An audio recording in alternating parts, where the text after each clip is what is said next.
Look, the topic I've been given to address today is democracy and dissent in India. And my thinking is that I would say a few words about it and then really engage in a dialogue with you, because that, I think, is far more interesting and far more relevant, since this is all about instilling the habits of argument and debate in a constructive way in all of you. Democracy and dissent, of course, seems at one level to be fairly tautological. There is no democracy without dissent. There can be dissent without democracy, of course. In many authoritarian systems, dissent becomes the vital escape valve to save societies. And there's a very famous metaphor, popularized mainly by the American writer Kurt Vonnegut, about the role of dissent in these societies, particularly when writers dissent. And he's talked about it being like the parakeet that is sent down in a cage in a mine shaft. When new mines are opened up or mines are dug fairly deep, apparently the old practice was, and maybe it still follows, who knows, I haven't been to Bedari lately, but they send the parakeets down in a cage all the way down to the bottom of the mine shaft. And the parakeet comes up again in the cage, either asphyxiated or choking and sort of coughing and suffocating. Then people know there isn't enough oxygen in the bottom of the mine shaft and it's not safe to send the miners down. It's an excellent metaphor for society.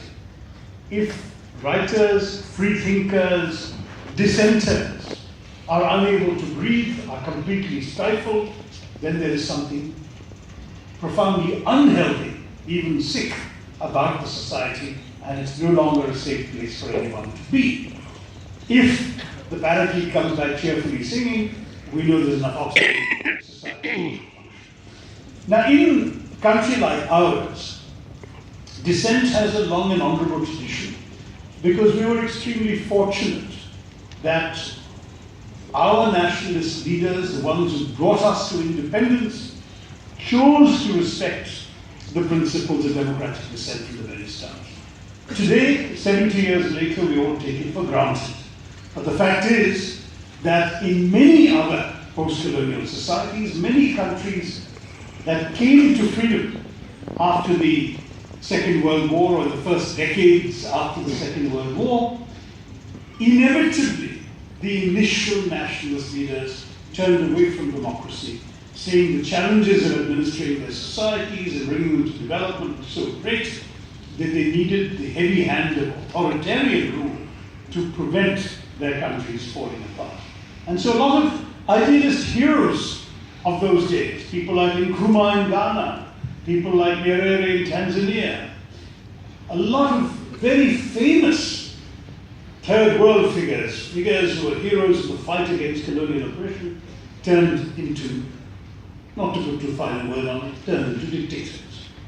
In India, we had the blessing that Jawaharlal Nehru was a deeply convinced Democrat, that even at the crest of his rise, at the peak of his popularity at the time of the 1936-37 elections, when he was receiving the adulation of the masses at every rally he addressed, Nehru, but I shouldn't say Nehru, while that was going on, an article appeared in the then famous, no longer existing Calcutta publication, The Modern Review.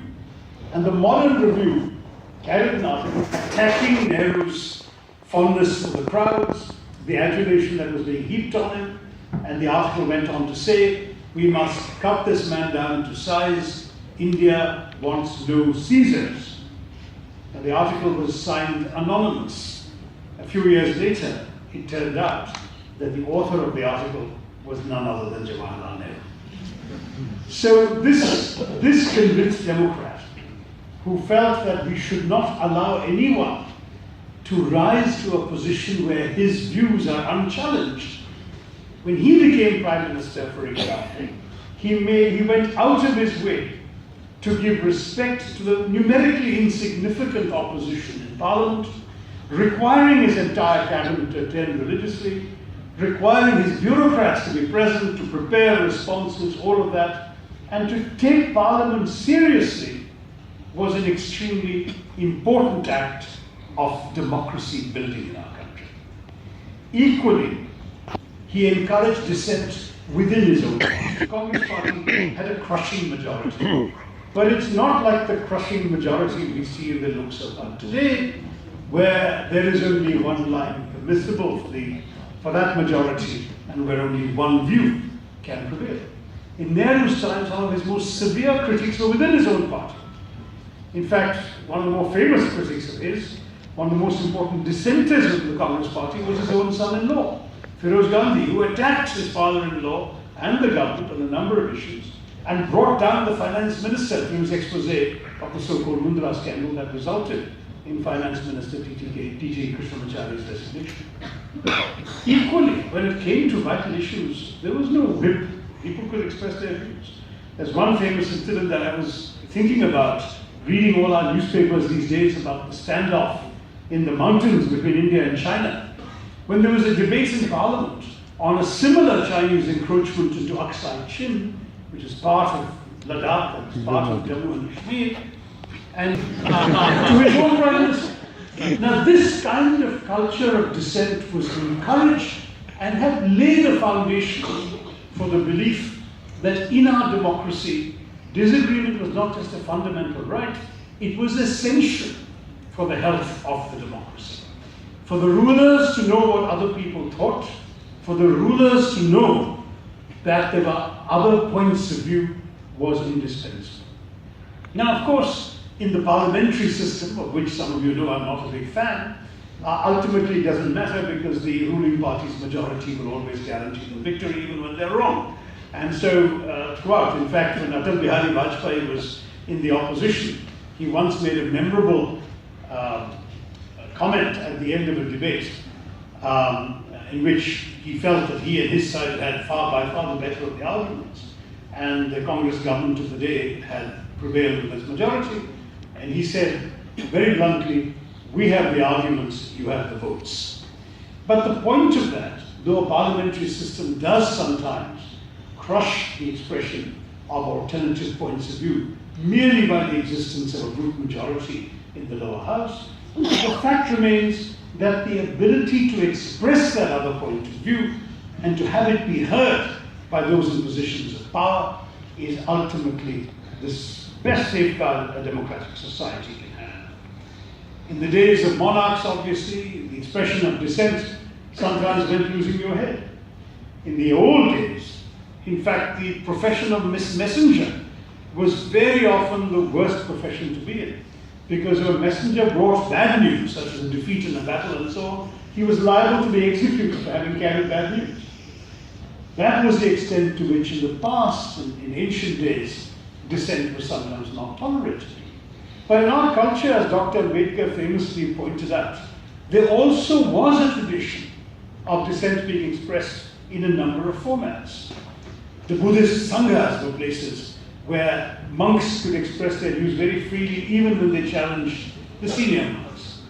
Panchayats existed in many, many parts of India, where around the village, under the tree, the banyan tree in the village, or the biggest tree in the village, the peepal tree as well, people sat and they were able to express their views until the panchayat elders took a decision. This culture that yes, you can dissent, you can point out when things are not as the rulers think they are, becomes absolutely crucial. And so the fact that our leaders entrenched this habit in our democracy ultimately is what has guaranteed to us the success of dissent. I mean absolutely no disrespect when I point out that Narendra Modi would be impossible without Jawaharlal Nehru. That you would not have had a Prime Minister or even a President. Today we have Ramnath Kovind, who has come from a very humble background. The fact that our society created opportunities and openings for people of various kinds of disabilities, social, political, cultural, caste, religious, and so on, to rise above those handicaps and to aspire to the highest offices in the land is only possible because they were able to express their views, their aspirations, their desires, and thereby move on.